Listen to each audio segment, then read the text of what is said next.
এই রান্না বান্না শুরু করলাম। করবো এই যে ফুলকপি কষা, আলু দিয়ে একটু কষা কষা করে করব।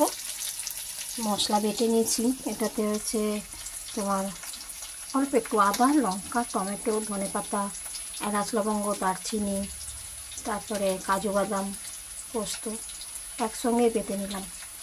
গন্ধটা খুব সুন্দর বেরিয়েছে, ধনেপাতা দিয়েছি তো সেই জন্য। তাই জন্য আলু ফুলকপিটা ভেজে নিলাম। আগে একটু জল দিয়ে ভাপিয়ে ফেলে দিয়েছিলাম, জলটা ভাজা হয়ে গেছে, এটা তুলে নিয়ে যাবে। ফোড়নে দিলাম একটুখানি গোটা জিরে। এবার এই মশলাটা দিয়ে দিই।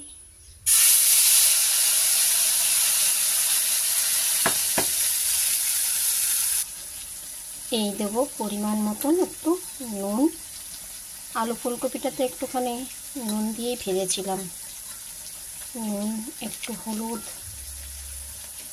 রেড চিলি পাউডার সব দিয়ে একটুখানি মিষ্টি দিয়ে দিলাম, একটা তেজপাতা দিলাম। এবার মশলাটা ভালো করে কষবো।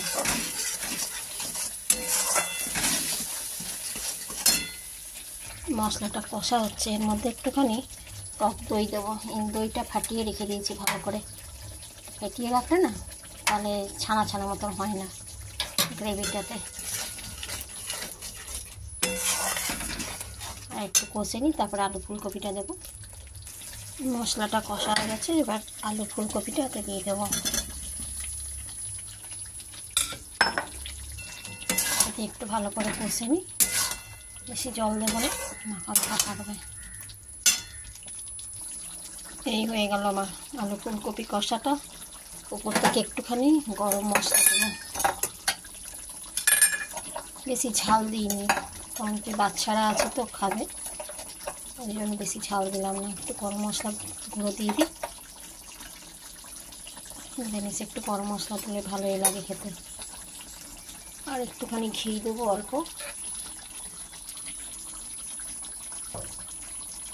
অল্প একটু দিলাম। আর কটা কুচনো ধনেপাতা দিয়ে দিলাম। ব্যাস, এবার নামিয়ে নিয়ে এটা হয়ে গেছে আলু ফুলকপির কষাটা।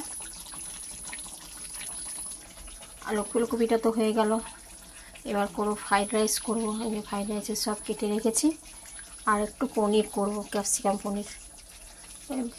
কাজু বাদাম আর পোস্তটা আগে বেটে রাখলাম, এই জন্য বেটে রেখেছি। একটু টক দইটা ফেটিয়ে রেখেছি। আর এই যে ফ্রাইড রাইসের চালটা বার করে রাখলাম, একটু লাস্টে করবো, এটা গরম থাকবে। পনিরটা করে নিই আগে। এই আলু ফুলকপি কষা হয়ে গেছে, এবারে পনিরটা বসাবো। তার আগে পনিরটা না আমি একটুখানি অ্যারারুট আর কী বলে নুন দিয়ে মাখিয়ে রেখেছি। এটাকে না এবার একটুখানি ভেজে নিই, হ্যাঁ, সাদা তেল দিয়ে। এই যে কড়াই বসিয়েছি, আর এই একদিকে ফ্রাইড রাইস করবো। ফ্রাইড রাইসের চালটা একটুখানি ধুয়ে টুয়ে দিই। এটা এখন জলটা গরম হয়ে গেছে, ফ্রাইড রাইসটা লাস্টে করবো। পনিরটা করে নিই। পনিরটা সাদা তেল দিয়ে আর মাখন দিয়ে করব। পুরো সাদা সাদাই হবে পনিরটা। পনিরের তেল দিয়েছি, রিফাইন অয়েল দিয়েছি। আর পনিরগুলোকে একটু ভেজে নিই হালকা হালকা করে। পনিরটা ভাজা হচ্ছে, ততক্ষণ একটু হালকা করে আঁচ দিয়েছি, হালকা করে একটু ভাজা হবে একটু, হ্যাঁ। মানে মশলাটা করে আমি পনিরের জন্য মশলার মধ্যে নিয়েছি, দেখুন একটু লঙ্কা নিয়েছি, একটু আদা নেবো, আর কাজু বাদাম পোস্তটা আগেই বেটে রেখেছি। আর ক্যাপসিকামটা এর সঙ্গেই বাটবো।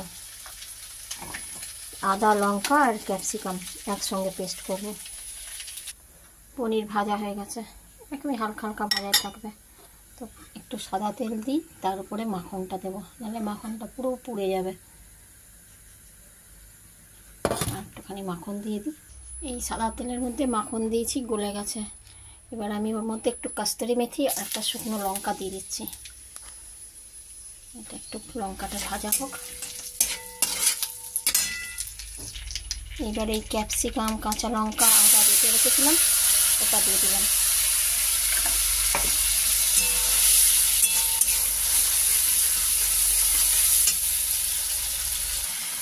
এবার এতে পরিমাণ মতো নুন দিই, এটাতে হলুদ দেবো না। আর এই ফেটিয়ে রাখা টক দইটা এতে দিয়ে দেবো।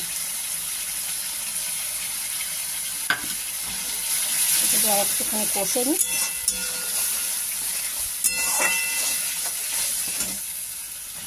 এবারে এই কাজু বাদাম আর পোস্ত বাটাটা এতে দিয়ে দিচ্ছি।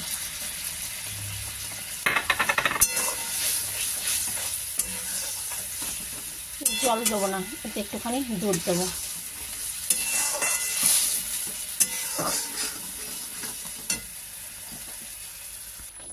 এই দেখো মশলাটা কষা হয়ে গেছে।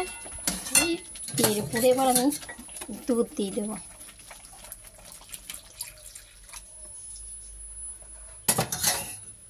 একটুখানি ফুটে যাক, তারপরে পনিরগুলো দেবো এতে। এবার পনিরগুলো এতে দিয়ে দেবো আস্তে আস্তে করে, যাতে ভেঙে না যায়, একটা একটা করে।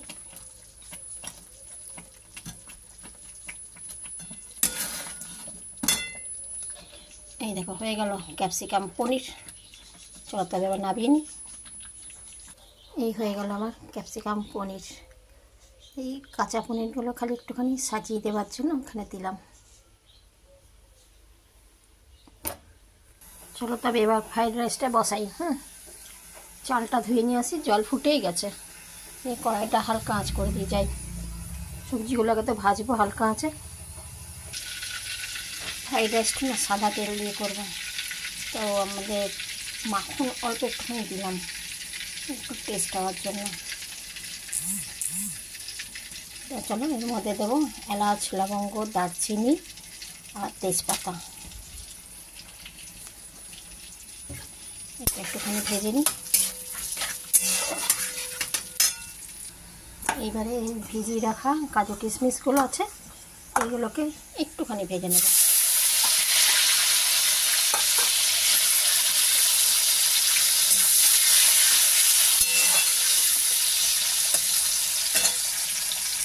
কাজু কিশমিশটা ভাজা হয়ে গেছে। এবার আমি সবজিগুলো ভাজবো, তার জন্য গাজরটাকে আগে দিয়ে দিচ্ছি। গাজরটা তো একটু শক্ত আছে।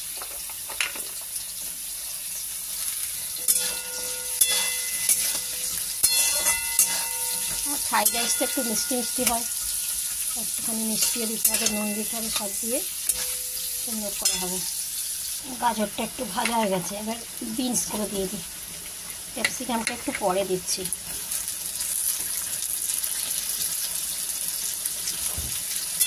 কি সুন্দর লাগছে না দেখতে, অরেঞ্জ আর সাদা। কাজু বাদামটা সাদা, এটা অরেঞ্জ, এটা গ্রিন। তবে এটা ভাজা হোক, তারপরে ক্যাপসিকামটা দিচ্ছি। এই গাজর আর বিনসটা না ভাজা হয়ে গেছে, ক্যাপসিকামটাও এবার দিয়ে দিয়েছে। এটা কি সুন্দর হয়ে গেল। আর ভাত আমার হয়ে গেছে, দেখো টকবক টকবক করে ফুটছে একদম ভাতটা। এবার ঝুড়িতে ঢেলে ওটাকে ঠান্ডা করব, ফ্যানটা ছেড়ে নেবো, দিয়ে তারপরে এর সঙ্গে মেলাবো। ক্যাপসিকামটাও দিয়ে দিলাম।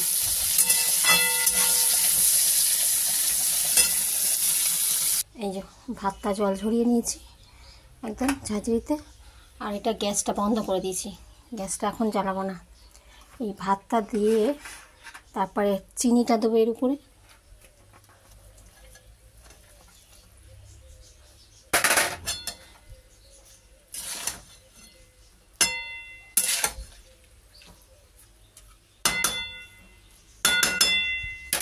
আর চিনি গুঁড়ো করা আছে, এই গুঁড়ো চিনিটা উপরে একটু দেবো।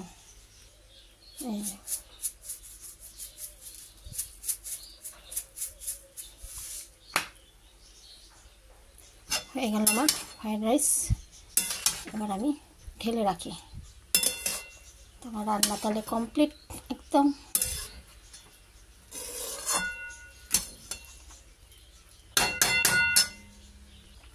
চলো ফ্রাইড রাইস ঢেলে নিয়েছি, এবার টেবিলে সব নিয়ে যাই।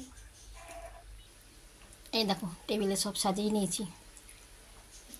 মিক্সড ফ্রাইড রাইস, আর এটা হচ্ছে আলু ফুলকপি কষা, আর এইটাই যে ক্যাপসিকাম পনির বানালাম দুধ দিয়ে। এই আমার সব খাবার দাবার রেডি।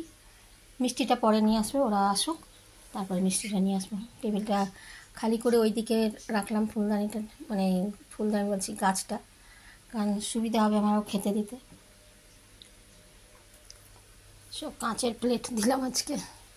আসলে প্লেটগুলো পড়েই থাকে, খাওয়া তো হয় না, ঘরে তো আর আমরা খাই না, লোকজন এলেই তাও একটুখানি যদি ইউজ হয়। এটা এক্সট্রা রাখলাম, স্যালাড কাটবো আর মিষ্টি ওই দুটো খালি বাকি আছে।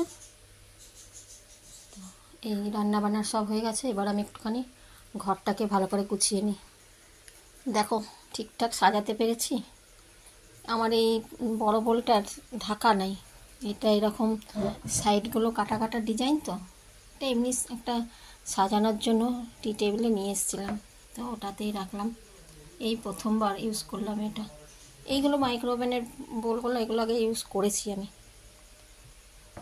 আমি এই জন্য এই প্লেটটা ঢাকা দিয়ে রাখলাম।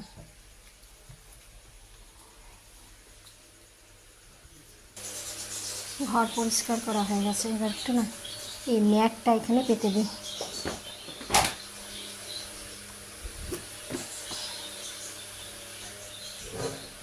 ব্যাস হয়ে গেল।